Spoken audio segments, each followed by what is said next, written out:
Boa noite, pessoal. Bem-vindos a mais uma live.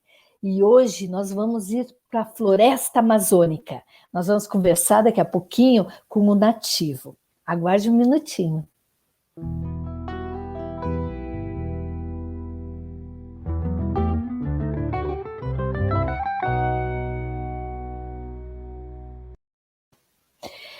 Como eu falei, nós vamos conversar com o nativo. Ele vai dar um oizinho rapidinho para vocês. Oi, Dudu.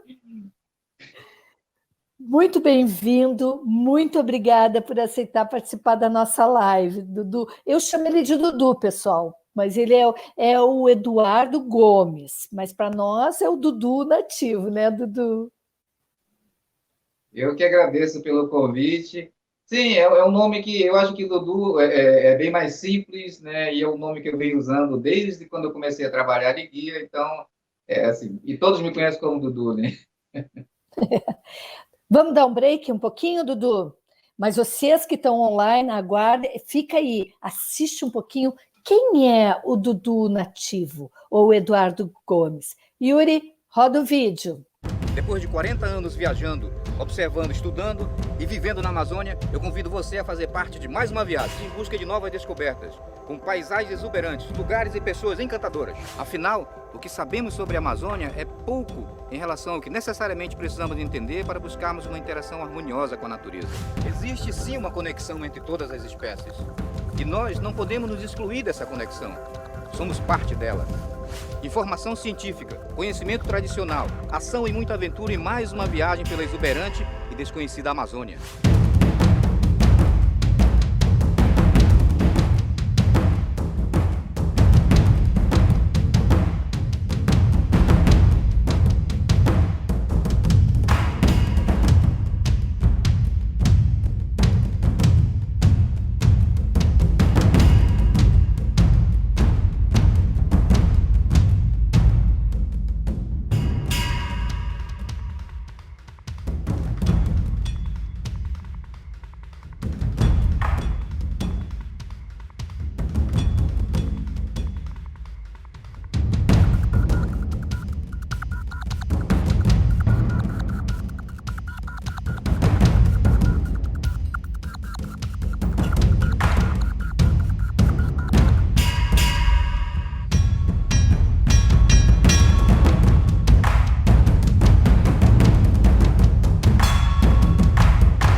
Eu sou o nativo e tenho uma aventura para você aqui na Amazônia.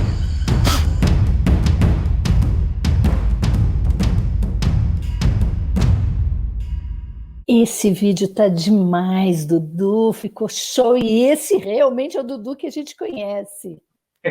É, são 53 anos de Amazônia, né? Dudu é o teu quintal, é o quintal da tua casa. Na verdade, quando saí do interior, da minha cidade lá onde deixei pai, mãe, todos os meus irmãos, e vim para a cidade grande, eu não vim para morar na cidade grande, eu não vim em busca de uma vida diferente aqui. Eu queria, na verdade, viajar pela Amazônia, queria conhecer mais. Na verdade, o foco principal era viajar pelo mundo, mas como eu vi que a Amazônia era um mundo à parte, eu fiquei por aqui mesmo, né? E até hoje ainda continuo viajando, até hoje continuo pesquisando, buscando conhecimento, porque é uma área que vai passar a minha geração e vem mais outra, e o conhecimento ainda vai ficar por ser descoberto. Isso que eu ia dizer, hein, Dudu? Você falou são 53 anos de Amazônia, né? A tua vida. Você não conhece, vamos dizer, nem um terço dela, não é? Não, não, não, não. O meu pai morreu com 80 e poucos anos, o pai viveu a vida quase toda no interior. Eu já conheci pessoas, né, do começo da minha carreira de guia, de mateiro, né? Na década de 80 ainda, quando eu ainda era muito jovem, eu conheci muita gente que tinha 60, 70, 80 anos de Amazônia e todos eles conheciam um pouquinho, né? E é claro que a Amazônia, pela imensidão que é e pela diversidade que é, o conhecimento fica meio que restrito em alguns locais, né? por exemplo, essa ideia que a Amazônia é um grande carpete verde, não é exatamente assim.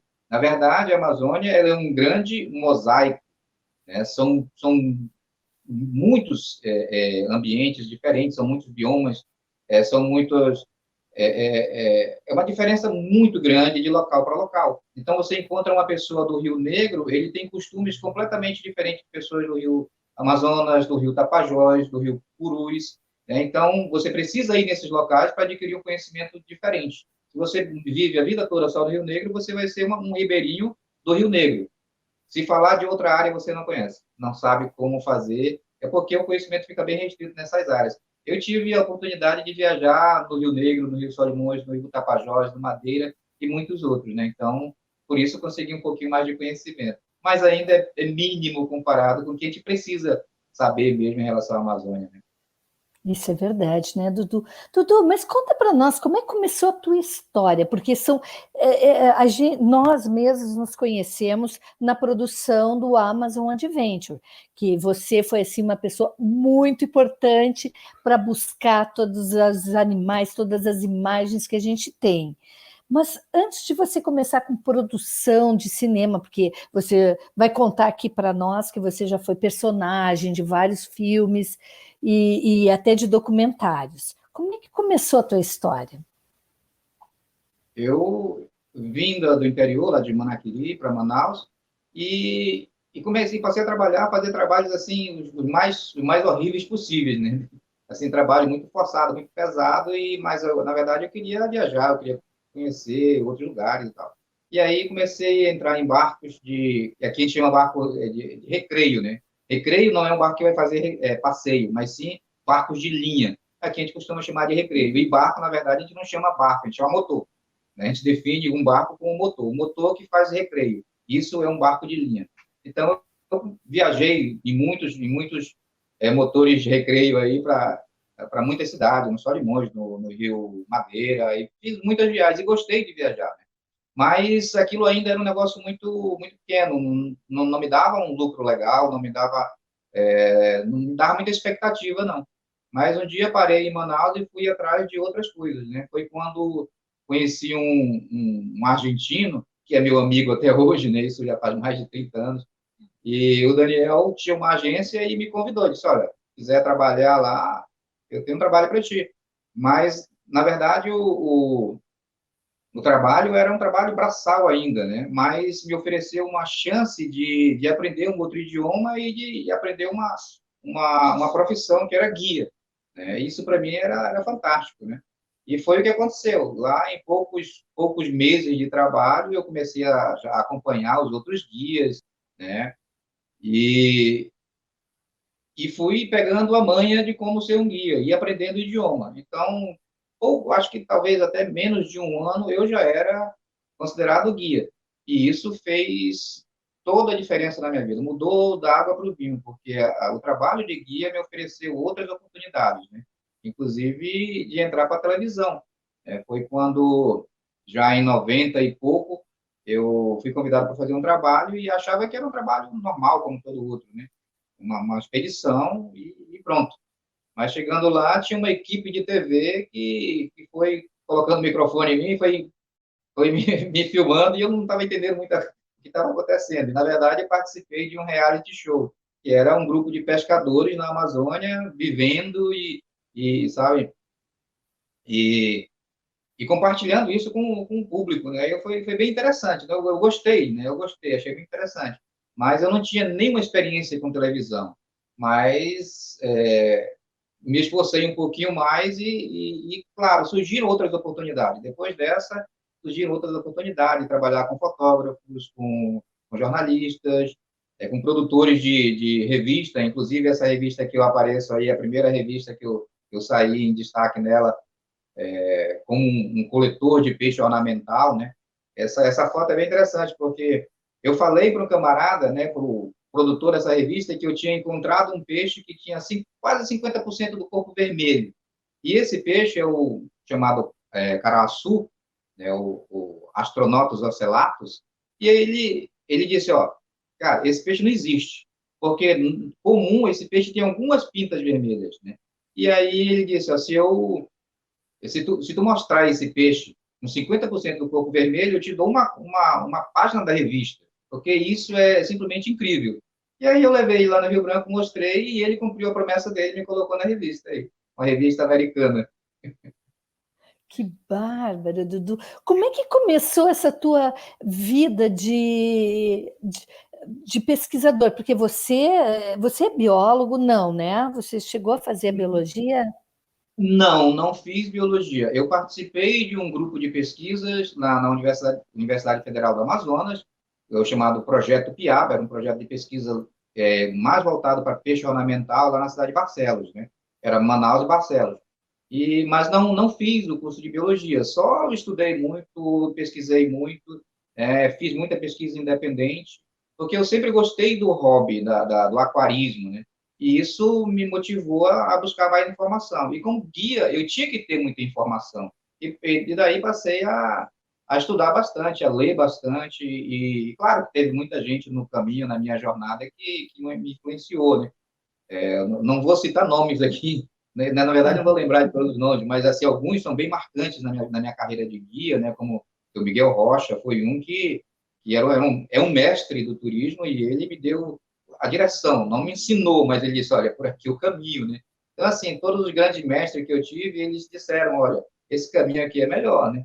E só ao mostrar o caminho, eu fiquei interessado e fiz a jornada, segui a jornada, né?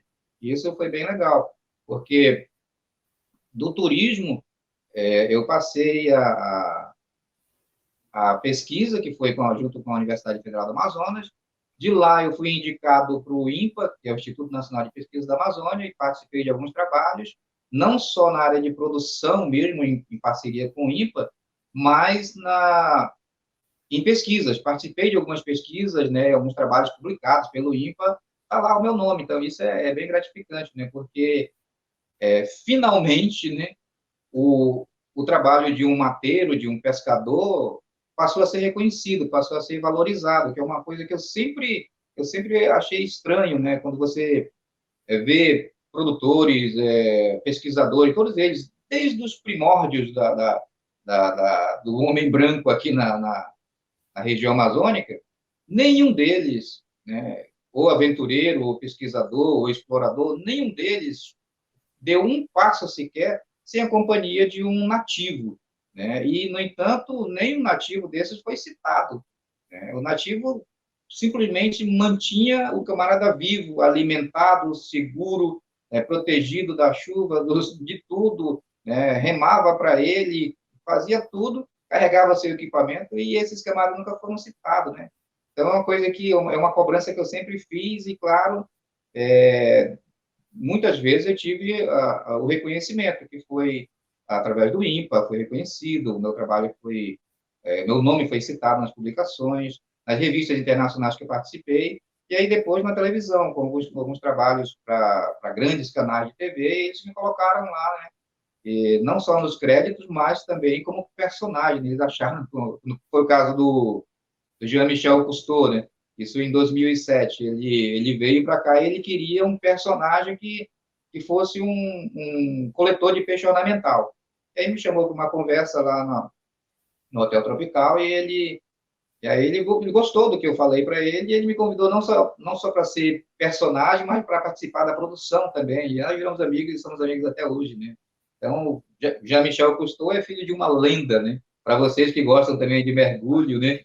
Ele é uma lenda do documentarismo mundial, né? Nossa, e você fazer parte dessas equipes todas, e como personagem, além de que, como você falou, te mostrar o caminho e você foi atrás. E não pode parar, né, Dudu? E sempre estudando e sempre pesquisando mais. Exatamente. Eu tenho feito alguns trabalhos, por exemplo, eu fiz um trabalho para a NHK, lá na região do Pará, e eles queriam que eu fosse o personagem, né, de um pesquisador. Coisas que eu já tinha feito, mas não oficialmente. Mesmo assim, eu digo, vou fazer, eu vou. E aí eles me deram toda a minha fala, que era, sei lá, umas 10 páginas, né? Aí eu disse, não, olha, assim fica meio difícil, porque eu não tenho costume com isso, não vou decorar 10 páginas aqui de texto, aqui não dá, né? Mas eu disse, ó, o que a gente precisa da conversa falar? é sobre, era caranguejo e mais alguns peixes de lá da região e tal. E tudo bem, eu vou pegar a informação que eu preciso para fazer as minhas falas e vou falar. Então o diretor disse, rapaz, é meio estranho, mas tudo bem, vamos lá, vamos tentar. E tentamos e deu certo. Então o resultado foi legal, o trabalho foi bem interessante, né? E valeu, né? Então, assim, às vezes eu fui chamado e... Porque eu não tenho curso de atuação, né? Eu não sou ator. Mas como a minha característica se encaixa no personagem, né? E aí eu sou chamado para isso, como foi o caso lá dos irmãos Kiefer, né? Que fizeram lá no Monte Roraima, o Cult of the Wild. O meu personagem era eu mesmo, né? Eu não tinha que mudar nada. Tudo era eu mesmo lá, o camarada que foi levar eles até as montanhas. E aí fiz, né? O personagem saiu bem fácil para mim. Então, na verdade, quase todos os personagens sou eu mesmo, né? Isso aqui é bacana, né? Dudu, tu fez um de luta aqui, ó, também, luta amazonense. Como é que foi essa Olha, história? esse aí eu ainda não terminei, né? Foi um filme baseado é uma ficção, né? Mas eu sou o personagem principal, um lutador, um camarada que veio do interior, né? E aí chega na cidade, meio que cai de paraquedas ali na cidade, né? E nesse mundo da luta, né? Ele não tem experiência para a cidade, é um camarada totalmente brutal, mas assim, totalmente desinformado, mas que tem uma força brutal e se destaca na luta, né? Principalmente no jiu-jitsu, né? E aí ganha esse apelido de Sucuriju, né? O título do filme é Sucuriju, a lenda vive, né? Então, só que no mundo, na vida real, eu luto jiu-jitsu, né? Eu sou graduado em jiu-jitsu, eu sou graduado em Muay Thai, e aí ficou fácil também trabalhar fazer esse filme, porque eu sou praticante, né? Agora, a história é bem interessante, não consegui terminar ainda, mas quem sabe um dia a gente termina, né? Bárbaro, Dudu. Eu queria só que o Yuri voltasse umas perguntas. Tem pessoas mandando perguntas e mensagens para você. Eu achei, ó, o Fabrício Feitosa, fala mais sobre coletas de peixes ornamentais. É legal, né, isso? Eu agradeço aí ao Fabrício, Rodrigo, Ele está grande.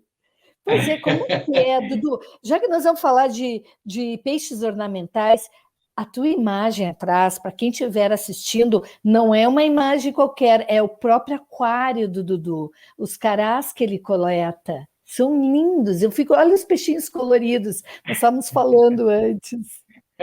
Pois é, eu tenho um grupo de amigos aqui que participa do mesmo hobby, né? Que é peixe ornamental. Alguns são mais especialistas em plantas, outros em. Cada um se especializa numa coisa, né? Às vezes são peixes, como é que de ciclídeo anões, né?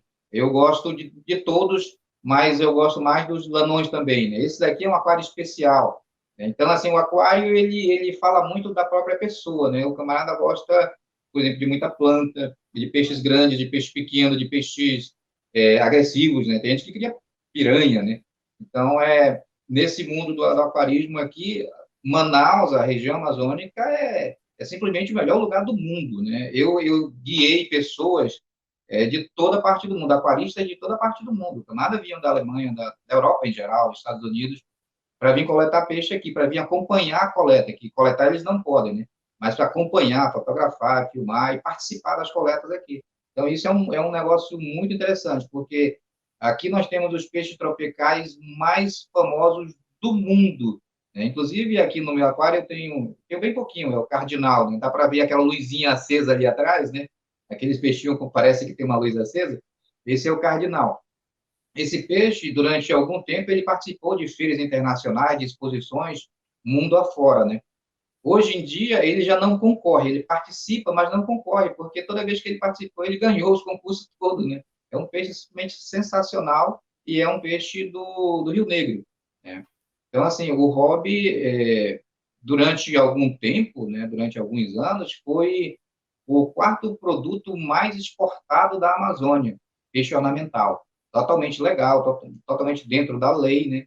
E, assim, é uma paixão, né? Você ter um pedacinho da Amazônia dentro de casa é muito bom, né? Porque, assim, no caso, eu procuro imitar o máximo possível o ambiente que ele vive, né? Então, nesse caso aqui, eu tenho plantas da região, tenho alguns troncos, o peixe e pronto. É um negócio bem simples, eu não gosto de enfeitar muito, porque, como eu falei, eu gosto do original. Então, meus amigos, todos eles aí que estão acompanhando agora, sabem como é que eu gosto, e eles também, cada um tem o seu estilo, e isso é muito legal. Agora,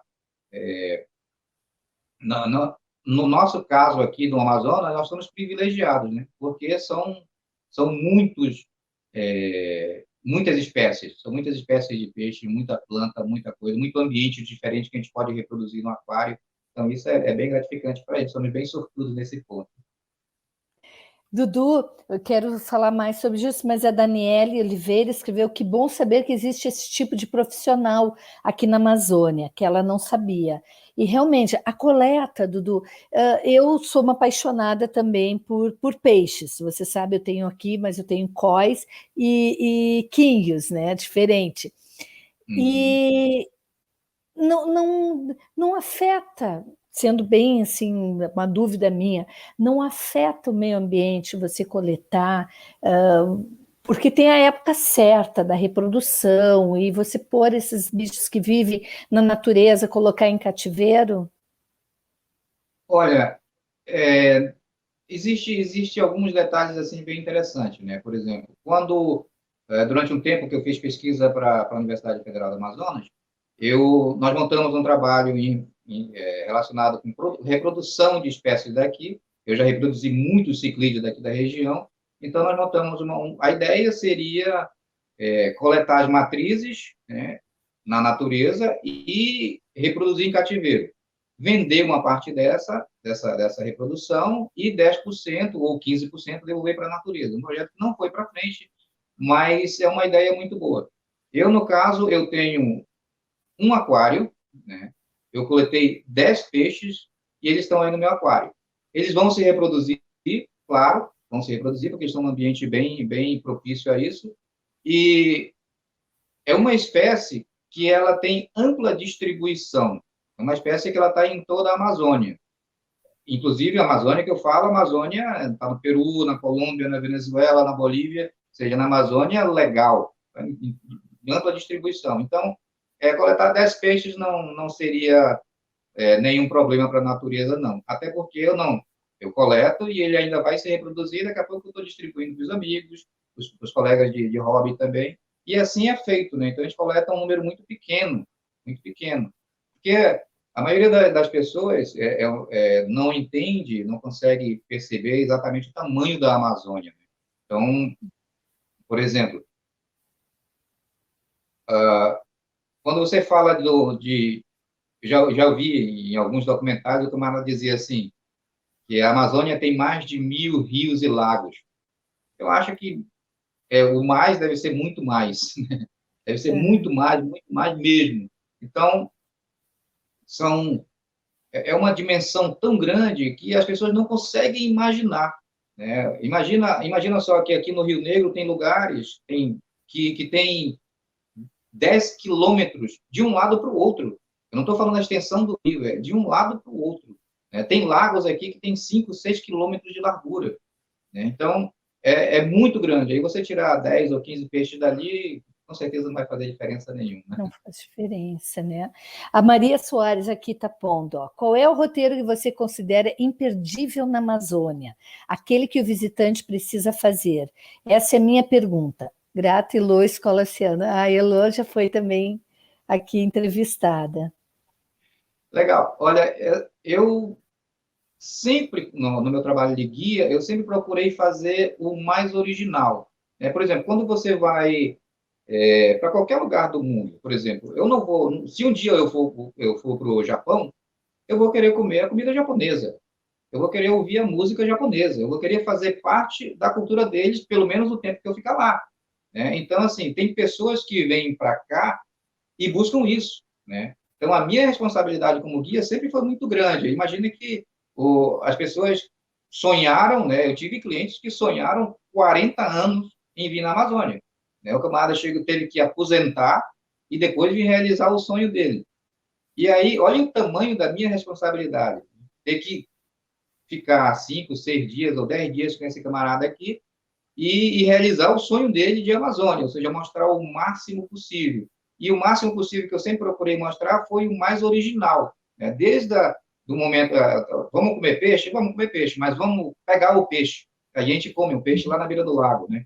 Vamos comer alguma fruta daqui, mas vamos entrar na mata e coletar a fruta.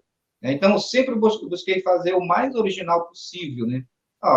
Se isso parece meio estranho, mas é a nossa forma. Então, eu sempre fiz isso e sempre os clientes ficaram bem satisfeitos, né, com a originalidade que eu coloquei no meu trabalho.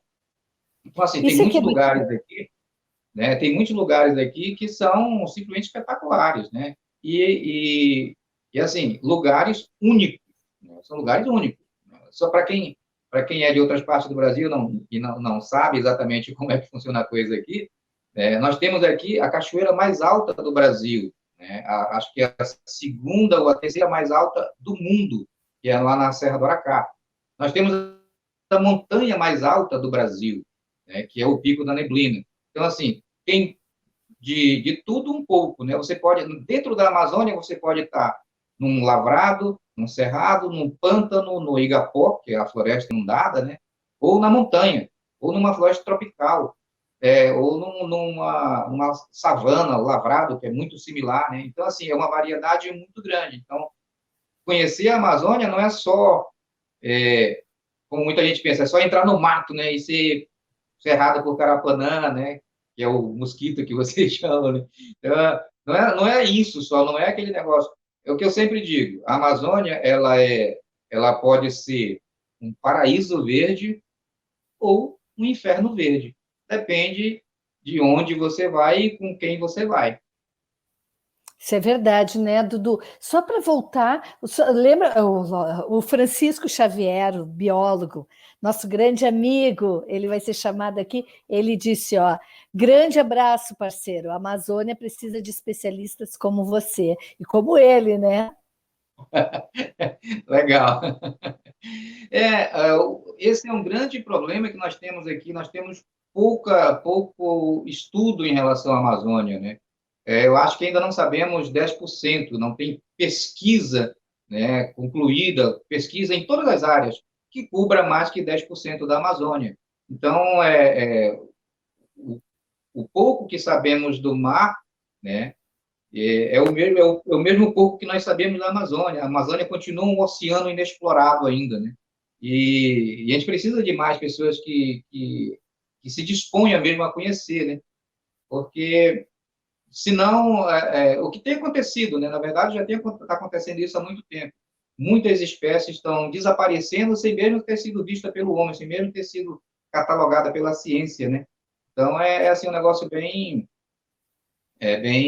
complicado, porque o tempo vai passando e as espécies vão sumindo por alguns motivos, né? Sei lá, desmatamento, seja lá o que for, abertura de uma estrada, porque, por incrível que pareça, tem espécies endêmicas que vivem numa área tão pequena, mas tão pequena, que basta você fazer ali, sei lá, uma barragem ou alguma coisa que altera aquele ambiente e acabou, destruiu o ambiente, um ambiente pequeno, de um igarapé, o igarapé é que vocês chamam aí no sul de córrego, né? Então, Aham. um igarapé pequeno, estreitinho ali, mas tem espécies endêmicas daquele lugar que só vivem ali. Então, assim, se você imaginar que dentro da Amazônia cabe muitos países da Europa, que a Amazônia é um terço de todo o Brasil, né? É o maior estado, o Amazonas é o maior estado. E, então, assim, é uma dimensão muito grande e um número muito pequeno de pesquisadores, de naturalistas, de pessoas que têm interesse mesmo, né, em conhecer. E descobrir, né? Ó, o Yuri perguntou se quando é que vocês vão buscar uma pinguari. É interessante, eu vou esperar o Yuri para vir aqui para a gente ir atrás de uma pinguari, né? Eu tenho escrito a respeito, eu tenho feito uma pesquisa a respeito disso, e eu concordo muito. Na verdade, eu nem sabia, né? Mas o Dr. David Warren, que é um pesquisador lá de Belém, ele vem trabalhando uma teoria muito parecida com a minha, né? E, é claro, quando você levanta informações a respeito de espécies que foram consideradas extintas pela ciência e de repente elas estão aí de novo, né? É o caso do Selacanthus, né, que foi considerado extinto há, sei lá, 260 milhões de anos, e ele está aí nadando, até sendo comido em alguns países africanos, né? Quer dizer, não dá para a gente concordar 100% que algumas informações científicas são corretas, não dá, não dá, vamos investigar mais, né? E, no caso do Mapinguari, eu acredito que os megatérios, né, que é um grupo, né, ele sim pode estar por aí em algum lugar, até porque lugar suficiente para Mapinguari tem aqui, né, para megatério, para preguiça gigante, né, no caso. Então, pela descrição de muitos locais aqui, de muitos que eu ouvi em muitos pontos diferentes da Amazônia, eles estão falando mais ou menos do mesmo animal, da mesma criatura. E aí você pega esses detalhes, coloca junto de uma preguiça gigante, se encaixa muito bem, né? Se encaixa muito bem todas as narrativas, né? Todas as histórias que tem no Mapinguari, desde a história que meu avô contou, que meu pai contou, e outros que eu encontrei por aí nas minhas viagens, né? Então, fazendo algumas pesquisas, eu entendi que tem sim, pode ter, né? Porque a Amazônia ainda tem lugares. Aí, outro dia eu estou comentando sobre isso, alguém disse assim, mas é um bicho de 3 metros, de, sei lá, 4 metros de tamanho, tá? Aqui existem alguns milhares, eu diria até milhões de jacaré-açu, que é o maior jacaré daqui da região, inclusive é o mesmo tamanho de um crocodilo do Nilo, né? Ele passa de 6 metros de comprimento, então é um bicho de 6 metros de comprimento, mesmo assim ele não é visto todo dia. É claro que tem lagos que você encontra lá dezenas ou centenas dele, mas é um bicho, né, muito maior que uma preguiça gigante, e tem aos milhares na Amazônia. A anta é um bicho que chega a 200 quilos, e você não vê anta todo dia. Então, assim, se você comparar com os animais que vivem hoje, o porte deles, né, a distribuição deles com o megatério, sim, o megatério tem espaço suficiente, tem alimento suficiente e tem um isolamento suficiente para estar longe do ser humano e estar quietinho lá sem ser visto todo dia. A Rosa perguntou, explica o que é uma pinguari. Uma pinguari é a preguiça gigante, né? Ou o pé grande, como falam, né? Provavelmente, ele se encaixa muito. Quando você conversa com todas as histórias que tem de uma pinguari aqui, se encaixa muito bem com o megatério, com a preguiça gigante, né? Que é um bicho muito forte, que tem a unha grande, que emite um som muito alto, que é muito peludo, né? É claro que o imaginário, né, caboclo ainda coloca, sei lá, um olho ali no meio da testa, coloca sei lá, uma boca no meio da barriga, né? Algumas coisas assim. Mas tirando esses exageros, essas imaginações, né? Essas ilusões de ótica, sim, o megatério pode estar por aí. Né? Não é história de pescador, não, porque eu não sou só pescador, sou um pouquinho mais. E, Dudu, tem alguma... O Yuri está falando das imagens da produção do Amazon Adventure, quando a gente trabalhou juntos aí no Amazonas.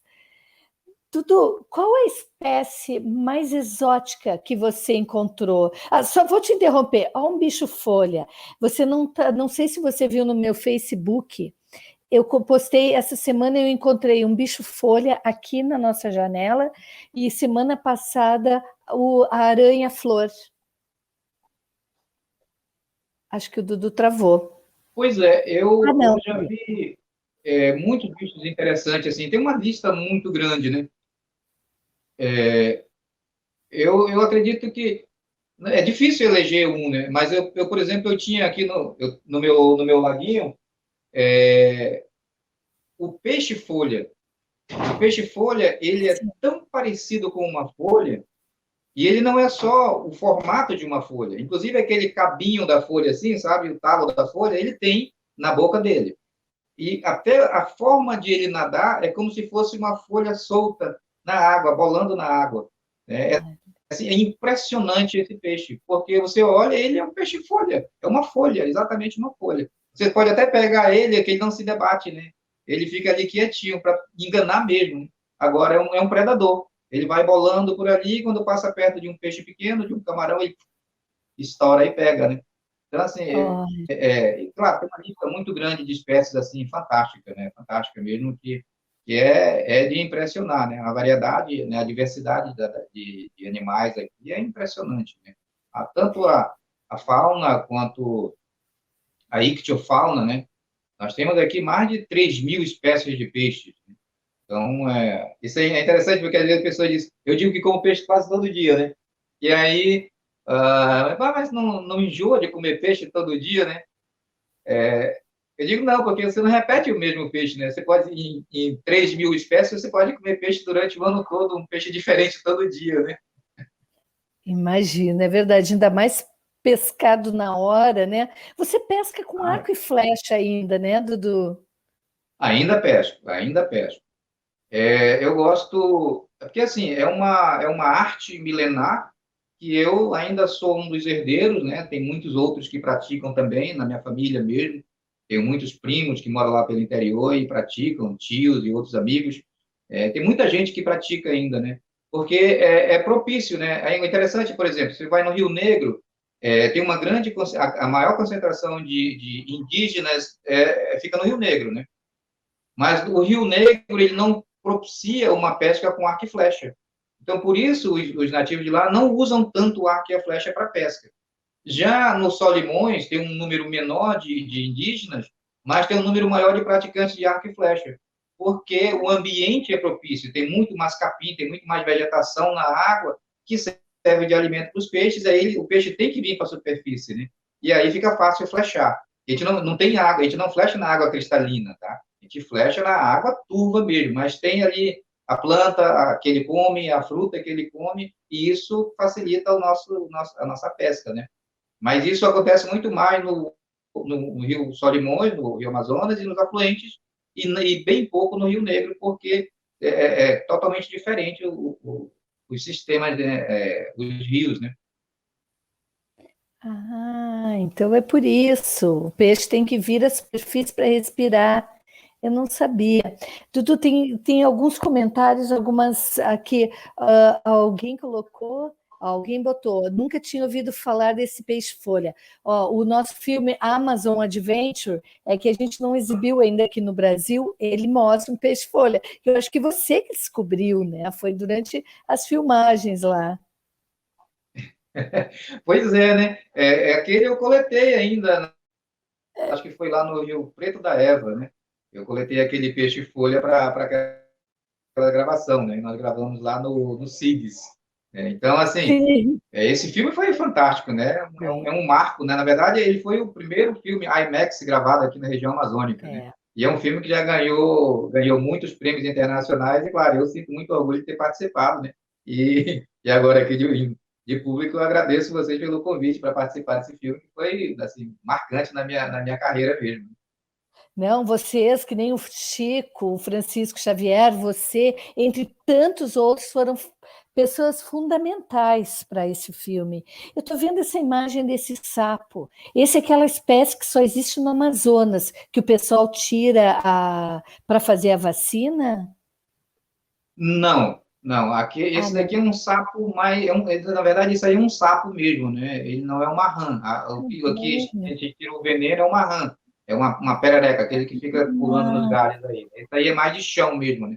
Ele se camufla, ele tem uma camuflagem muito parecida com a folha, então ele fica quietinho ali e some no chão. Agora, aquele do sapo que a gente faz, aquele ritual, né? É um sapo verde que tem um veneno, assim, incrível, né? Tem alguns deles que têm um veneno, assim, letal mesmo e de alta potência, né? já que tu falou de letal, a gente está vendo umas espécies. Já te aconteceu alguma coisa na floresta, assim, difícil, para falar de coisas mais negativas também? E positivas, né? Porque você está aí forte, firme e saudável. Não, eu, na verdade, em toda a minha carreira, em todo meu tempo dentro da mata, eu tive alguns encontros, assim, bem, bem esquisitos, né? Assim, bem marcantes, né? Mas nunca, assim, nada grave, né? Eu, na verdade, só fui picado por escorpião e, claro, foi uma dose dupla. Ele me picou duas vezes, né? Mas foi a única vez que eu tive contato com um animal peçonhento, assim, uma coisa mais próxima, né? Mas, claro, aqui existem, sim, né? São é uma lista bem grande de cobras, de sapo venenoso, de escorpiões, de aranhas, né? A maior aranha do mundo é encontrada aqui, né? Que é a tarântula, né? Que é que a gente chama a caranguejeira. Ela é Sim. um negócio assim gigantesco, né? Tanto é que ela come até pequenos roedores, até pássaros, né? Pássaros pequenos, passarinhos, né? Então, assim, foi a única experiência, mas por quê? Porque eu tive uma vida toda aqui, e nessa minha vida toda eu fui aprendendo, né? Então, assim, não é que não tenha nada. Se eu passei 53 anos sem problemas, é porque eu tive bastante cuidado, mas que o problema sempre teve ali, à espreita, né? Sim, eu imagino, né, Dudu? Ó, tá tendo, já passou algumas perguntas, daqui a pouquinho o Yuri volta. Volta, Yuri, teve duas anteriores que foram interessantes. Essa é da Elô. Bom, a Elô está perguntando: e como é o encontro com serpentes? Ou quando você vê uma sucuri enorme? Olha, assim, tanto da parte do conhecimento nativo, conhecimento local, quanto com o conhecimento científico, é o que eu fiz, eu misturei os dois, né? Então, isso facilitou muito mais na minha carreira. A cobra, ela tem, geralmente, né, isso é quase que uma regra, ela tem tendência a sair fora, né? Se ela não está com uma ninhada ali, com filhos ou ovos, ela, ela sai, ela foge do ser humano, né? Outra, ela tem um limite do bote, né? O ataque dela tem um limite. Se ela tem, você olha para ela, ela tem ali 1 metro, ela vai pular 30, 40 centímetros no máximo, é o alcance dela. Então, assim, conhecendo um pouco de biologia, conhecendo um pouco como a gente diz aqui, das manhas do mato, né? A gente consegue se livrar de muita coisa, né? E eu sempre costumo dizer que o, o conhecimento aqui é fundamental, sabe? Você precisa conhecer esses detalhes. Se não conhecer, é que a gente volta lá para aquela primeira coisa que eu falei, né? Pode deixar de ser um paraíso verde para ser um inferno verde, né? É. O Luiz Henrique está pedindo para te dar uma palhinha sobre o Green Soul. Green, Green Soul. Green Soul, Green Soul Green foi Soul. um filme que eu fiz e daí vem aquela frase lá do Rodrigo Lopes, né? Tem a Esse velho é frase, sinistro, Yuri, né? esse velho é sinistro? Como é que é essa história desse velho é sinistro? Pois é, Green Soul nós participamos de um festival da Austrália, e um festival de curta da Austrália. Então, eu produzi esse filme, eu fui o ator principal, né? Eu fui a criatura, na verdade. O Márcio Nascimento, que é um grande cineasta daqui da região, amigo meu, Pablo, aquela turma toda, nós reunimos aqui, o Zeca, Heraldo, uma turma, e entramos no mato para fazer um filme de 3 minutos. E conseguimos participar desse festival, foi bem interessante, foi o segundo filme que eu fiz, e nós chegamos numa classificação muito, muito boa, num grande festival, um festival internacional que tem filmes de toda parte do mundo, né? Então, assim, foi muito, muito legal. E o Green Soul, na verdade, ele é uma... A Green Soul é a tradução, mas aqui era Alma Verde, né? O Alma Verde é uma criatura que ela navega ali entre o mundo real e o mundo espiritual, né? É uma criatura que protege a natureza. Então, qualquer um caboclo, qualquer um ribeirinho, ele pode encarnar, de uma certa forma, o espírito do Alma Verde, né? Então, nesse filme, o Alma Verde, o velho, né? Ele é o morador ali da região que tem um encontro com um grupo de biopiratas que chegam na área para fazer um trabalho sujo deles, e o Green Soul aparece de repente e coloca todos eles para correr, né? E eu faço tanto o velho, que é o velho morador de lá, quanto a criatura, né? Por quê? Porque precisava, no final do filme, fazer uma fusão do olho do velho para o olho da criatura. Então tinha que ser eu os dois, né? E ficou bem legal esse filme.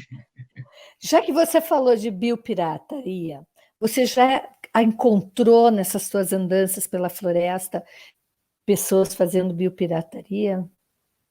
Sim, já. É? Aqui é assim, existe uma grande quantidade de espécies que são, assim, excelentes, né, para o mercado internacional. O que dificulta mais o trabalho esse crime, né, de biopirataria é a logística, né? Porque Manaus, mesmo sendo uma grande cidade, como pouca gente sabe no Brasil, né, muita gente pensa que Manaus é uma aldeia pequenininha ali, com meia dúzia de nativos. Não é. Manaus tem mais de 2 milhões de habitantes, né? Manaus, eu acredito que é a quarta ou quinta economia do Brasil, né? Então, assim, nós temos, é uma cidade muito grande, mas ela é meio que isolada. Nós temos uma estrada que sai de Manaus e vai até Boa Vista e depois Venezuela, e é só. Tem uma outra estrada que vai até Porto Velho, mas agora está em péssimo estado, né? Agora não, nos últimos 30 anos. Então, isso dificulta o trabalho, essa biopirataria, dificulta, né? E aí Mas, assim, ainda existe gente que vem fazer isso, vem atrás de sapo venenoso, de cobra venenosa, de borboleta, de peixes, ou peixes ornamentais mesmo, né? Já foram pegos alguns aí, mas, assim, a tentação é muito grande, né? Mas a dificuldade logística também é muito grande. Imagina o camarada sair com animais vivos daqui de avião, né? Que é a única maneira mais rápida. Ou sair de barco daqui, você vai viajar 5, 6 dias até Belém, onde vai pegar um transporte terrestre, né? Então, a logística é muito complicada. Isso é bem positivo para nós, né? Em relação à biopirataria, porque dificulta a bandidagem deles, né? O Francisco, teu colega, isso aqui, biólogo, pergunta: qual foi o teu maior susto que você teve aí na floresta? Não na floresta, na Amazônia. Né? Eu já encarei uma cobra venenosa assim, colada no meu nariz, né? E foi bem assustador, né? Porque ela estava enrolada num galho de uma árvore e eu ia na canoa junto com um grupo de turistas. E a canoa grande, pesada, eu estava, sei lá, com 8 ou 10 pessoas, e isso no Igapó. Então a cobra estava num galho que fazia assim, tipo um arco, né? Então quando eu fui me abaixando para passar por baixo desse galho, a cobra ficou, sabe, assim, de frente para mim, e ali o coração parou, né? A minha reação foi só dizer para o pessoal: deita todo mundo, né? E a canoa eu não conseguia parar a canoa instantaneamente, ninguém para uma canoa instantaneamente. E aí a canoa foi passando por baixo daquele galho e a cobra, assim, fez talvez 15 centímetros da minha cara, né? Foi bem impactante mesmo, né? Mas isso é assim, Amazônia, né? Tem tudo isso. Exatamente. O Francisco Xavier está dizendo: borboletas e besouros são alvos da biopirataria aqui na Amazônia. É verdade. Sim, né? Não, sim. Tem besouro, tem toda sorte de insetos, né? De besouro, de borboleta, de tudo, peixe, plantas, principalmente, né? Plantas, e aí tem, sabe, imagina, arara, papagaio, né? Outros pássaros que cantam muito, como curió e outros, né? São sempre muito visada pela biopirataria. O Fabrício está dizendo: seria possível fazer passeios dentro da Amazônia? Fabrício, claro, a Amazônia ela proporciona muitos passeios assim de muitas maneiras diferentes, né? Imagina você passar um dia no Igapó, remando no Igapó da Amazônia. Isso um dia todo, não é só dando volta em círculo, não. É indo no Igarapé, onde está tudo inundado, e aí você vê muitos pássaros, muitos insetos, você vê cobras, dá para ver muita coisa, né? Um passeio de canoa no Igapó, isso é sensacional. Agora, se você deixa de fazer durante o dia e faz durante a noite, é mais sensacional ainda, né? Porque é uma experiência assim, incrível você estar na Amazônia durante a noite. E aí, claro, tem outros lugares como caminhadas, tem mergulho, tem diversas opções que simplesmente tem, além de ser, imagina, um mergulho, uma caminhada à noite ou um passeio de canoa à noite dentro da Amazônia. Né? Porque uma coisa é você fazer isso em qualquer outro lugar do mundo que não tenha um peso da Amazônia, né? E a Amazônia é a Amazônia e é única, né? A Eliane Gomes está perguntando: qual o lugar mais bonito da Amazônia? Nossa, tantos, né, Dudu? Eline Gomes, né? Eline, ai, Eline. Eline, olha, na minha humilde opinião, eu acredito que é São Gabriel da Cachoeira, geograficamente o lugar mais lindo da Amazônia, sabe? Porque ali compõem as cachoeiras gigantes do Rio Negro, ou seja, o Rio Negro todo em forma de cachoeira, de corredeiras, né? Praias fantásticas, montanhas. A cidade é uma cidade muito pequena, mas que é rodeada por montanhas lindas, como a Bela Adormecida e outras montanhas. É um lugar muito bonito. Na minha opinião, acho que São Gabriel da Cachoeira é o mais bonito da Amazônia. É claro que tem muitos outros lugares lindos também, né? Mas lá eu acho que, para mim, é o lugar mais bonito. Com um grande detalhe: São Gabriel está no livro no Guinness Book, como a cidade, e lá eles falam oficialmente, acredito, parece-me que 30 e poucos idiomas, porque lá está a maior concentração de indígenas do Brasil. Então, falam muitos idiomas lá na cidade. Fora o português, tem muitos outros idiomas, é bem interessante. Isso que eu ia te perguntar, você fala algum idioma indígena? Tu consegue se comunicar com com o pessoal das aldeias quando você as encontra? Não, o que eu faço porque assim, são tantos, porque se eu fosse tentar aprender um, eu ia ficar naquele um, eu teria que falar pelo menos uns 20 para me comunicar bem com todo o pessoal que está por aí, né? Com todos os parentes que eu te diz, né? Mas o que eu faço sempre que eu vou fazer um trabalho em alguma aldeia, né? Ou Macuxi, o Yanomami, o Baniwa, o Baré, seja lá qual for, eu procuro aprender um pouco daquele idioma ali, pelo menos naquele momento, naqueles dias que eu vou passar ali, e lá eu consigo me comunicar, né? Eu não sei, mas eu acho que eu tenho uma certa facilidade com idiomas, então E aí, aqui mesmo, no nosso português falado aqui na região, a gente já inclui muita palavra indígena, né? Isso é bem interessante. Tem tudo, tanto os locais como os animais, as comidas, tem muita coisa aqui que a gente usa um termo indígena, né? Tem muitas expressões idiomáticas aqui que são termos indígenas. Então, isso já facilita também. Dudu, falar todo este ano foi um ano de polêmica, na verdade, 2020 e 2021, não só pela pandemia, mas por causa das queimadas, que foi o reflexo no Brasil todo, porque, lógico, você mora no lugar dos rios voadores, né? Onde começam a subir. Como é que foi esse lado? Falar um pouquinho da parte triste, o lado mais negativo dessas queimadas. Na verdade, eu tive acompanhando uma equipe, eu fui acompanhar uma equipe da CNN, da CNN não, do Channel 4 de Los Angeles, no auge daquelas queimadas lá na região de Rondônia, né? E eu já sabia, eu sei, e muita gente sabe aqui, quem é daqui sabe, que a floresta tropical, ela é chamada, né, floresta tropical chuvosa, ou seja, um alto índice de chuva, a umidade aqui é muito alta, então a nossa floresta não queima, ela não pega fogo como a floresta da Austrália ou da Califórnia. A umidade é muito alta, é impossível queimar. O que a gente faz aqui? O que as pessoas aqui fazem para queimar, trabalhar a terra, queimar ali e fazer uma plantação? Eles derrubam primeiro, né? Espera secar durante um tempo. Isso tem que ser feito no nosso verão, né? Que é de junho, julho ali até setembro, outubro, quando o sol é bem mais intenso, né? E precisa esperar pelo menos 30, 40 dias para queimar.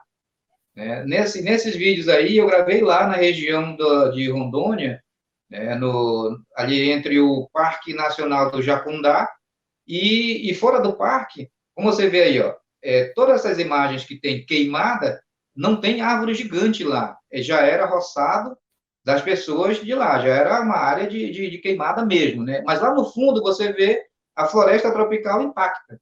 Então, o que aconteceu? Houve um atraso houve um prolongamento no período chuvoso, e as pessoas de lá da região ficaram todas esperando para queimar o seu roçado, né, suas plantações ali, queimar, porque isso é um processo que a gente usa aqui, que é bem mais barato, né? Ninguém vai usar tantos tratores aqui e tem um custo muito alto. Então, queimar, trabalhar a terra com fogo é bem mais fácil e bem mais barato. O que eles fizeram? Com esse excesso de chuva, houve um atraso, e aí, assim que parou a chuva, poucos dias depois, eles já começaram a queimar tudo quase que simultaneamente. Então, gerou um foco de incêndio, de fogo muito grande. Aí a mídia aproveitou para fazer os seus exageros, porque foi exagero. Eu tive lá, acompanhei a equipe do Exército, acompanhei a equipe de bombeiros, fiz um trabalho para uma TV internacional, então não podia estar brincando. Nessa foto você vê a área de terra queimada, moradores, a parte verde intacta, o Parque Nacional. Então, onde era queimada é porque tinha algum morador. Então, foi até eu conversando com o comandante lá dos bombeiros, ele disse, olha, o nosso problema aqui para apagar esse incêndio não é a falta de competência nem de água, não. É porque todo esse incêndio, esses fogos aqui, esses focos de fogo, eles estão acontecendo dentro das propriedades das pessoas. Então, o bombeiro ou o exército não pode invadir e apagar. Ele tem que esperar essas pessoas chamarem, pedirem o apoio do bombeiro para poder apagar o fogo, né? Então, foi isso que aconteceu ali. Isso que aconteceu. Quando surge uma notícia na mídia, 5.000 focos de fogo na Amazônia, né, que foi uma foto feita do satélite, não quer dizer que são 5.000 novos focos de incêndio. Na verdade, a pessoa trabalhou no ano passado, naquela terra, e queimou. Esse ano ela queimou de novo e com certeza vai queimar no próximo ano. Então, o índice não é tão alto assim. As pessoas costumam queimar a mesma terra durante décadas. Isso é um processo que a maioria das pessoas fazem aqui. Até porque... Não, pode falar, continua. Até porque as grandes monoculturas, a soja e outras, eles não usam fogo. Só quem usa fogo são as pessoas que têm uma produção muito menor. Mas isso eles fazem, geralmente, no período de verão amazônico, e fazem isso durante a vida toda. É um processo natural aqui, é um processo natural. Não tem... Até porque a floresta amazônica não queima. Pode tirar isso da cabeça, a floresta amazônica não queima. Assim, como queima a floresta da Austrália, não. Tá, Dudu, mas isso influencia, claro, tem parte do desmatamento ilegal também, que isso influencia no clima. Nós estamos aqui no estado de São Paulo, nossa, como a gente sentiu a diferença, e é realmente a falta dos rios voadores, da chuva que vem do Amazonas. Então, não é só o problema, essas queimadas, ok, as pessoas estão fazendo nas suas terras para poderem plantar, mas será que não está... aumentando as terras, estão queimando mais ainda, e, sei lá, eu acho que é uma prática difícil, né? É um problema muito complexo, né? A gente precisa dividir o que é queimada, o que é desmatamento e o que são as grandes plantações, né? Tem o desmatamento para tirar madeira e exportar. Essa madeira toda exportada. 90% da madeira tirada da Amazônia vai para a Europa e Estados Unidos. Isso aí é claro, não há dúvida quanto a isso. A maior parte das queimadas é para plantações pequenas, são os moradores que fazem as queimadas plantações pequenas. E o grande desmatamento são das grandes plantações. Ninguém planta soja para abastecer o mundo todo em 100 metros de terra. O Mato Grosso é prova disso. Você vê uma foto do satélite do Mato Grosso, do sul do Pará, do sul de Rondônia, até o sul do estado do Amazonas, onde a soja já chegou, são áreas imensas. E ali existia floresta, sim, foi tirado. Agora, isso tudo, vamos falar de preservação, mas a gente pode deixar de ser o maior produtor de alimento do mundo? A gente pode deixar de ser o maior produtor de proteína do mundo, para preservar? É um negócio muito complicado, Por exemplo, um ribeirinho, ele pode deixar de queimar o roçadinho dele ali, e ele vai ver de que aquilo ali é a única fonte de renda dele, Então, assim, é muito complicado. É muito complicado. É claro que, se a gente usar de uma forma mais inteligente, o Brasil tem feito isso, uma área menor, mas com uma produção muito maior. Na verdade, a área que já foi desmatada no Brasil, ela é suficiente para continuar o alto nível de produção por décadas sem ter que desmatar. Mas não sei por quê, ainda não sei mesmo, né?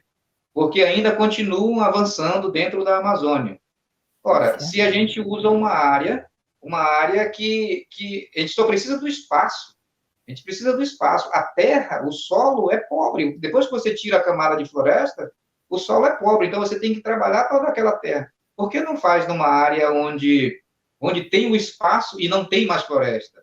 Né? Porque você vai trabalhar toda a terra do mesmo jeito. Então você não precisa ter um espaço dentro da Amazônia, pode ter um espaço dentro de uma outra área do Brasil onde esse espaço está livre, não tem mais floresta e não vai causar impacto. Né?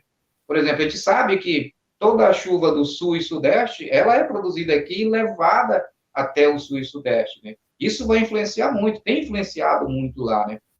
Mas é um problema muito complexo, né? Quando você fala de preservação, o primeiro ponto é que a maioria das pessoas esquecem é que dentro da Amazônia tem algumas dezenas de milhões de seres humanos, né? Igual, imagina que a Dinamarca é um país que tem 6 milhões de pessoas, mas tem 10 milhões de vacas produzindo leite. Né? Imagina se alguém vai lá e diz, olha, vocês têm que acabar com isso, não dá, elimina os 10 milhões de vacas aí. É complicado para o país, a economia do país vira em torno disso. Né? Então, não é fácil. Existem alguns pontos que a gente pode trabalhar, sim, e melhorar, né? Por exemplo, reduzir o espaço e aumentar a produtividade com tecnologia, que o Brasil, inclusive, é pioneiro nisso, tem uma alta tecnologia para isso. Claro, isso tem que ser feito, né? Ao invés de trabalhar com produções, assim, agrícolas para todos, né, no caso, incluir as pessoas daqui da região amazônica muito mais com o turismo, né, com algumas variedades de turismo, algumas formas de turismo que eles possam praticar, porque isso é muito mais rentável que tentar ser simplesmente o maior produtor de proteína do mundo. Mas tem que ter algo a fazer, tipo, tem que substituir isso, né? Não dá para deixar de ser o maior produtor de proteína e só ficar olhando para a floresta. A floresta, ela tem a sua importância, mas ela tem o seu uso também. A gente precisa, claro, a gente pode deixar de usar para gado, pode deixar de usar para plantar soja, mas vamos usar de outra forma, para o turismo, para alguma outra coisa que seja rentável, porque são milhões de pessoas que vivem aqui. Por isso que o próprio Rodrigo agora botou economia e sustentabilidade, equilíbrio tênue e necessário para desenvolvimento. Com certeza, eu aqui vejo, você também, pessoas, a gente como viaja bastante, é fundamental acelerar o turismo no Brasil. É isso que falta, eu acho, dar maior importância para o turismo. Ontem a gente estava falando disso, né, Dudu? Que se viaja muito... pode falar. Imagina que a Costa Rica é um país que economicamente está muito bem e eles, em relação ao turismo, eles recebem 10 vezes mais turista que o Amazonas. No entanto, eles lá na América Central, eles têm um fragmento de floresta tropical. Eles usam da melhor forma possível e ganham de 10-0 de nós. Nós aqui, com a maior floresta do mundo, a gente perde para a Costa Rica.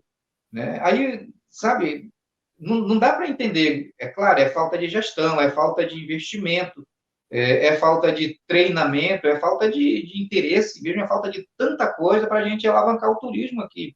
Né? Imagina que, quando eu comecei a minha carreira de guia, eu fui durante muitos anos mesmo, o único guia nativo da região, daí o nome nativo, né? Daí o apelido nativo, porque eu fui o único guia nativo da região, ou seja, daqui que podia falar um outro idioma.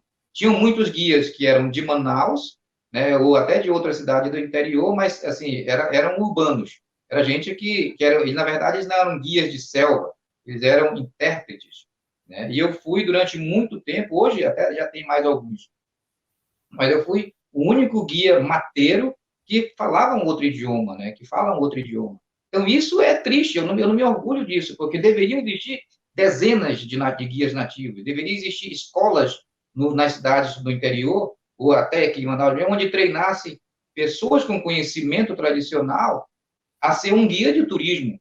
que isso para o turista ia ser sensacional, aí ia ser uma experiência, né, inesquecível, o camarada chegar e pescar e andar na mata com um especialista, né? Porque uma coisa é você ser biólogo, outra coisa é você ser mateiro. Quando você junta os dois, dá um casamento perfeito. O conhecimento aumenta e a satisfação do turista é muito legal. Mas muitas agências aqui, eles usam o mateiro e o biólogo separadamente. E aí não dá, porque são pessoas que têm um conhecimento muito bom, mas que está separado, né? O biólogo seria ótimo se ele tivesse um conhecimento tradicional, na grande maioria das vezes não tem, e o mateiro seria perfeito se ele tivesse um conhecimento científico, na maioria das vezes não tem, né? Então, nesse caso, eu fui um dos pioneiros a praticar o turismo científico, né? Porque fui para a faculdade, para a Universidade Federal da Amazônia, participei de um grupo de pesquisa, depois fui para o INPA, e vi que o turismo científico era uma pegada diferente, era um negócio bem interessante, né? E tinha muita gente interessada nisso mesmo. Então, assim, daí surgiu o turismo científico aqui, né?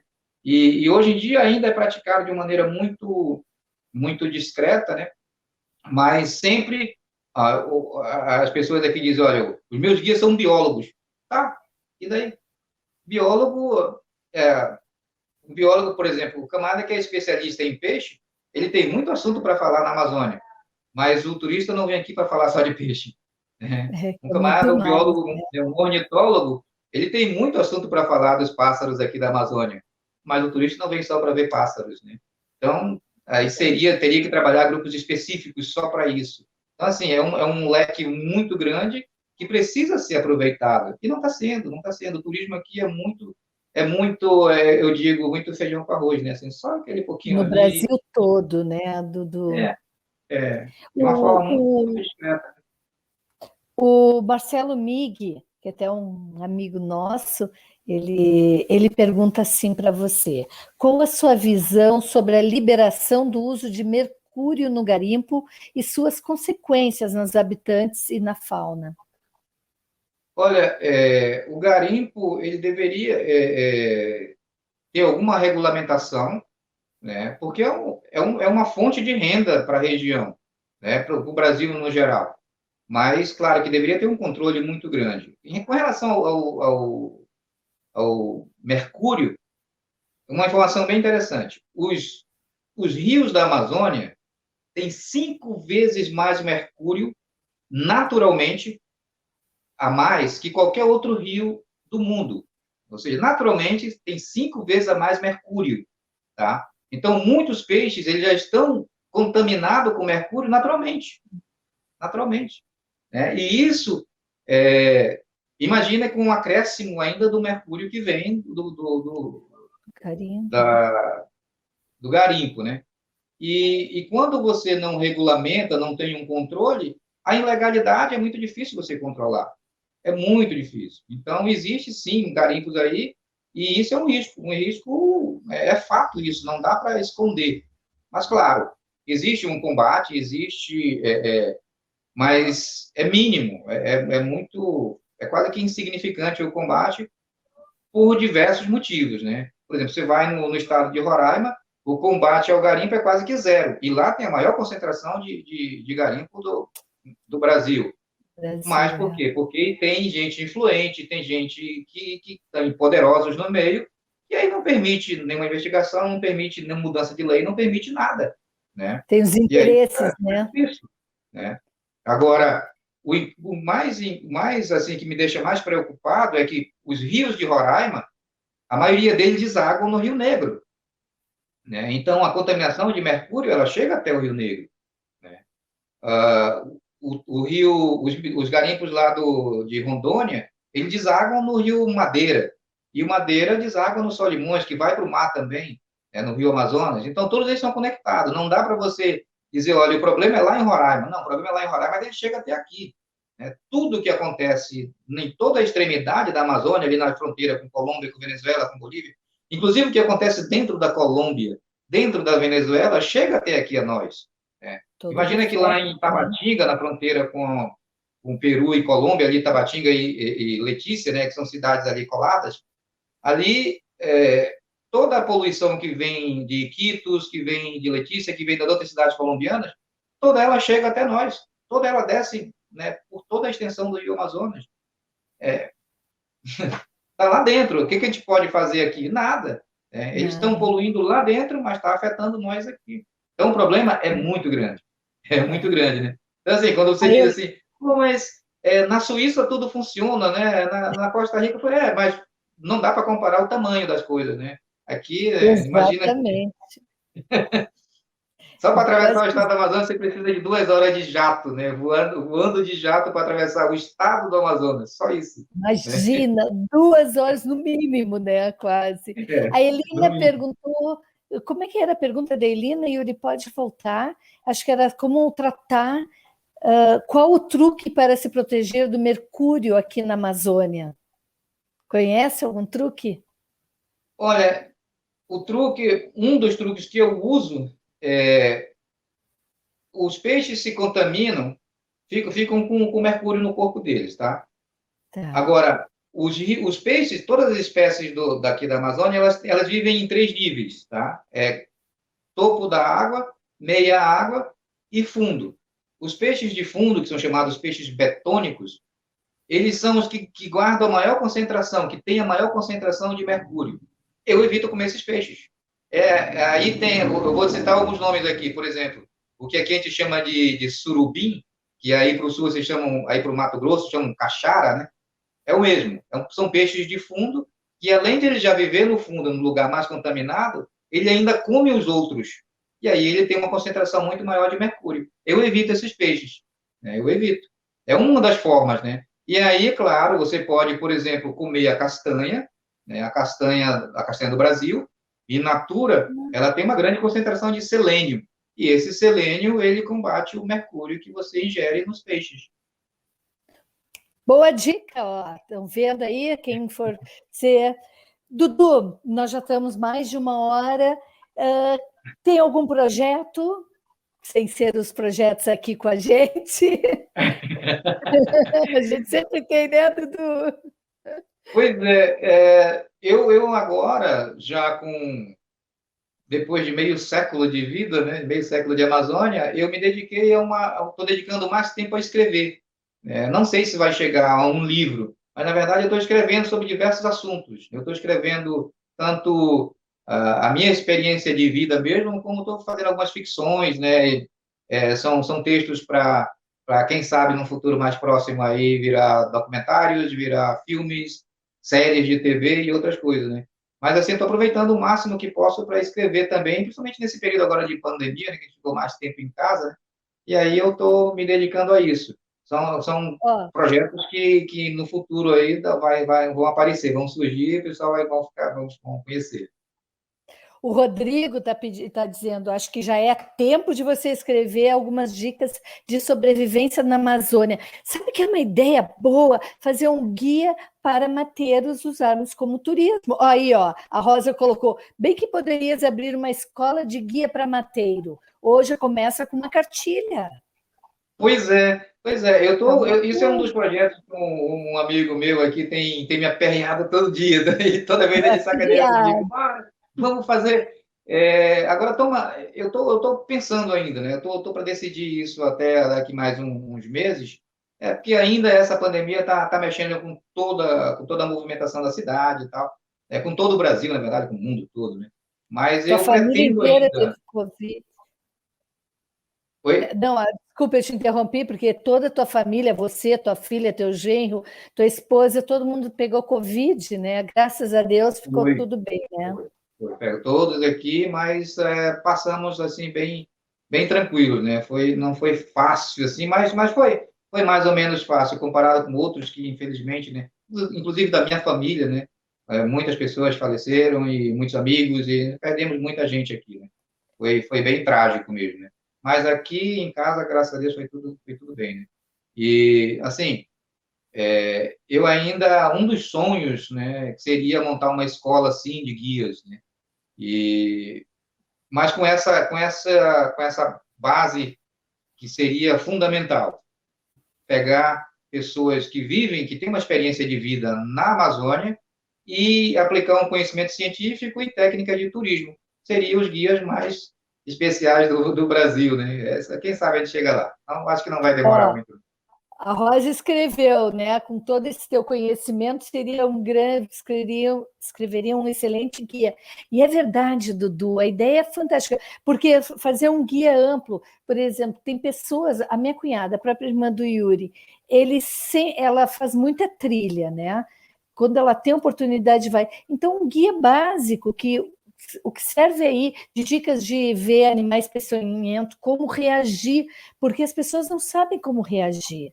O que levar, até dicas do que levar, se não dá para levar um soro, o que pode substituir, sabe? Eu acho que Exatamente.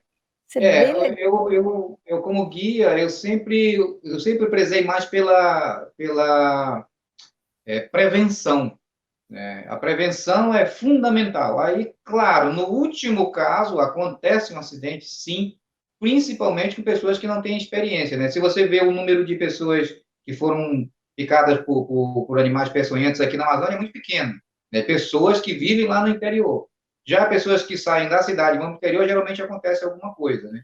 Então, assim, só respondendo um comentário aí, quando eu falei que escrevo ficção, mas não é ficção científica. Na verdade, são histórias baseadas tanto na minha vida ou em personagens que eu encontrei durante a minha jornada na Amazônia, e eu escrevo histórias juntando toda essa minha experiência de vida e colocando alguns personagens nela, né? Passa a ser uma ficção, mas é uma ficção baseada na realidade da minha vida aqui de Amazônia, né? Como é o texto daquela história que acontece, inclusive envolve uma picada de cobra lá nas montanhas de Roraima, aquele texto dos executivos que vão num voo e caem, e um sobrevive na região de Benjamin Constant, aqui no Amazonas. Então, é ficção, mas eu trabalho toda a realidade amazônica dentro dessa história, e esse é o formato de ficção que eu estou escrevendo. Bom, eu estou devendo de ler e ver e dar minha opinião em alguns textos, logo, logo. Dudu, Tá eu bom. adoraria ficar conversando muito mais tempo, mas nós já estamos quase a 1h20 aí. Tu viu como passam as Eita, horas e a gente não já tem sente? gente cochilando aí, né? É, não, cochilando acho difícil, né? E daí, Eu que agradeço pelo convite e me coloco à disposição para qualquer hora que quiser conversar de novo, estou pronto. E agradeço a todo o pessoal que participou, a minha filha estava aí, o meu genro, meus amigos, aquaristas, meus amigos de turismo, meus amigos das produções, todos acompanharam aí, agradeço a todos, um abraço a todos aí, e aquele grito de sempre, né? Selva! Selva, adorei. Dudu, muito obrigada mesmo. Daqui a pouquinho, depois do tchau, a gente vai conversar mais um pouquinho. Foi Beleza. ótimo, eu acho que tem muitas histórias. Eu só gostaria de fazer um convite, porque nós estamos na selva amazônica, mas semana que vem a gente vai remar, vamos remar um pouco. Ó, o Chico Francisco Xavier mandou um selva aí para você. O Legal. Fabrício Feltosa também, que legal. Eu vou fazer um Legal. convite para a semana que vem, para todo mundo que estiver assistindo. O Christian Fuchs, ele faz expedições de caiaque. É muito legal, de canoagem, sabe? Por várias partes do Brasil. Inclusive, já veio dar umas aulas aqui, eu já assisti umas aulinhas dele aqui na represa onde a gente mora. Então, semana que vem, dia 9 de março. Né? Vamos chamar Pois o é, Cristo para vir aqui na Amazônia. ó, tô fazendo bastante stand-up aqui, caiaque. Vou para ir remar com você, Dudu. Legal, legal. Aqui tem bastante rio, hein? Preto, branco, transparente, barrento, rápido, lento, de todo jeito. Ó, a Rosa, até vou contar aqui, a Rosa é minha irmã, tá? Ela tá lá no Rio Grande do Sul, tá longe de mim. Daí ela botou ótima live, muito bom conhecer mais nossa selva. E é verdade, só se fala o que se vê na televisão, poucas coisas, as queimadas, a Covid, é isso e aquilo. Não, ela é tão linda, tão rica, né? Tanta coisa maravilhosa, tantos guias, poucos, ou futuros que nem você. Pois é, a Aí, gente. Eu sempre, né, toda a minha vida, tentei esclarecer o máximo, falar o máximo que era possível da Amazônia, mas da forma mais original possível, né? Eu nunca Eu nunca exagerei nem um pouquinho, eu sempre fui dentro de um padrão ali da realidade, né? Porque, na verdade, ninguém conhece a Amazônia, ninguém conhece quase nada, o mundo não conhece, né? É pouca coisa que sai daqui, e quando sai alguma informação, é de pessoas que não são daqui, ou então passam 1 e 2 dias e querem falar de Amazônia, não é isso, né? Eu falo ainda com um pouco de medo, mas eu tenho uma vida toda na Amazônia. Assim mesmo, ainda eu sempre coloco um pé atrás quando falo. Imagina, né, você ouvir uma pessoa que vem aqui pela primeira vez, ou nunca veio aqui, só procura ali no Google e diz que está falando de Amazônia. Não dá, né? Acho que não dá. A Não gente tem que dá. buscar mais informação. A gente precisa de mais informação. Com certeza. Bom, daqui uns tempos, eu agora não me lembro de cabeça a data, o Francisco, que estava aí nos assistindo, que é um biólogo manauara também, teu colega, vai estar aqui dando live para a gente, como ele já é biólogo, como ele faz coletas e pesquisas, né? Está aí, ó, precisando de Legal. informações sobre insetos e aranhas da Amazônia, Dudu, só entrar em contato, estamos à disposição. Legal. É verdade, né? Depois eu vou dar a data da live dele. Pessoal, muito Beleza. obrigada por participarem conosco dessa live. Obrigada, Dudu, por essa tua simpatia e toda essa história amazonense. Eu que agradeço.